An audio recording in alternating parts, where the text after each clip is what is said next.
But the radical Democrats believe in abortion, and really right from the moment of birth and even after birth. You can't let this happen.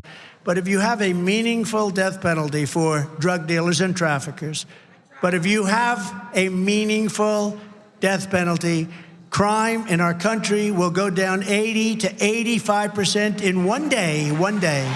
It'll take one day. Stop the invasion of our southern border. It's an invasion. We're being invaded. No different than an army of soldiers pouring across. These are an army of many, many criminals pouring across. But I'm afraid we have never had, and I don't believe we'll ever have a fair election again. I don't believe it. And even put their political opponents in prison. I think they'd like to see me in prison. Can you imagine? I think they'd like, you know why? You know why? Because they're sick. They're sick people. The Biden administration is completely corrupt.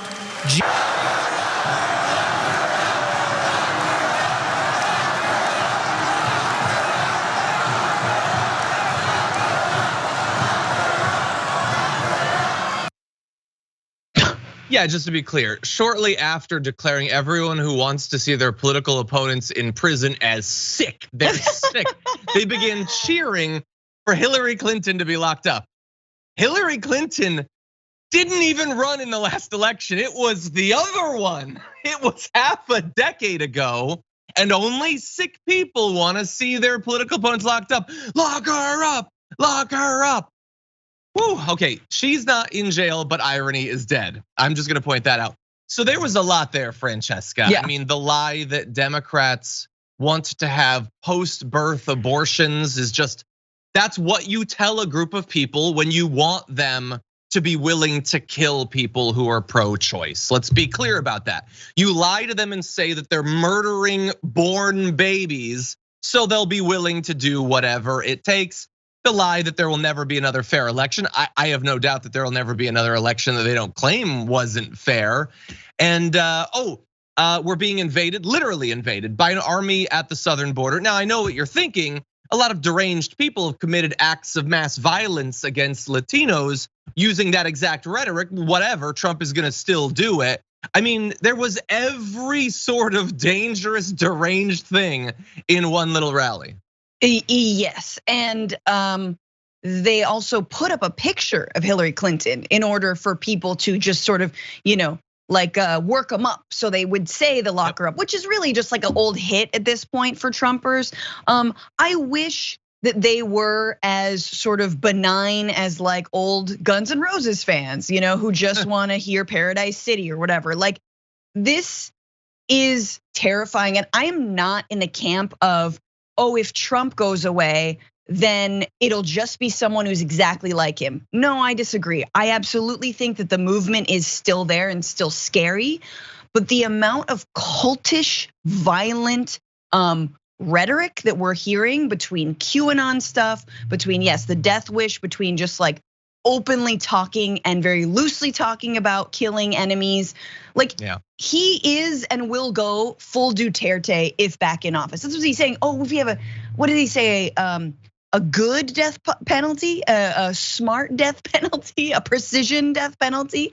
We can kill even more of my enemies. Like, it is absolutely necessary. This man does not come anywhere near the Oval Office again.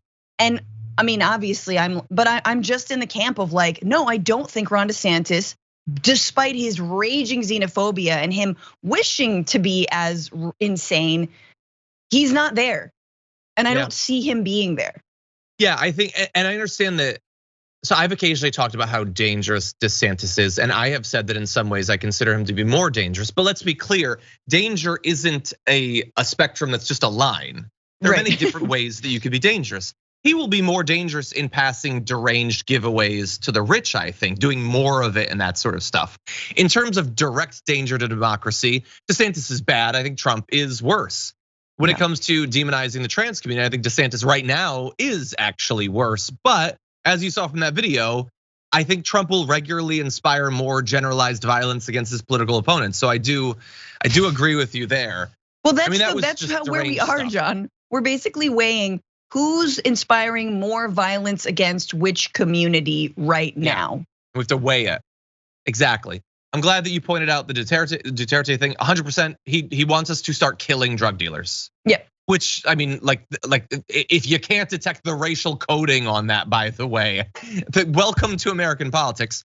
Also, the fact that they had the Hillary Clinton thing ready to go for the chant. I don't know if anyone's read 1984. It's just the 2-minute hate. That's all that it is. Yes. And by the way, it's not the only person they chanted that for. Marjorie Greene spoke later and they chanted lock her up for Gretchen Whitmer. Now, I don't know if lock her up in a federal prison or lock her up in a militia impromptu built cell. I don't know, but lock up everyone. Why? I don't know, whatever. Lock up all of it. That's what their position is. Now, really fast, I wanna give you the good side of this.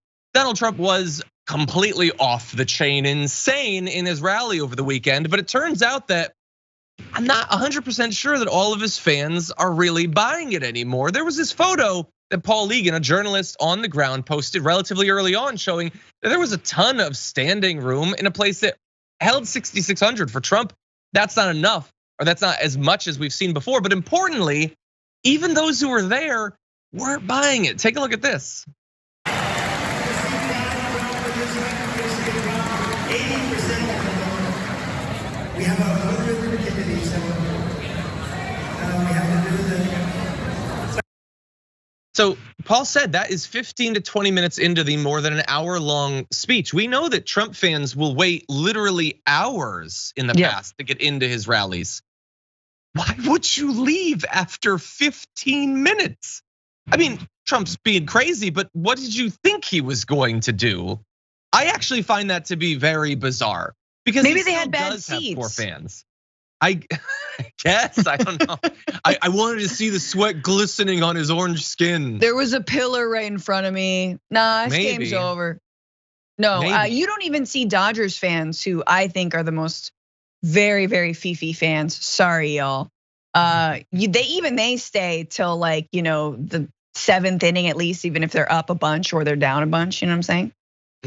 This is like leaving at the 2nd inning. I find that to be so weird. So weird, because they did go. They took a night off, and like leaving the house is tough and usually not worth it. So when you finally do it, don't you want to get your money's worth? I don't know, that's weird.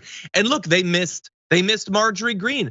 They missed the now standard closer that he does, which is him giving this incredibly downer, depressing rundown of all of the made up issues that we face, set to the literal QAnon theme song. That wasn't just that one time a few weeks ago. He now does that at all of his rallies, just to be clear. And they missed it because they left. Oh well.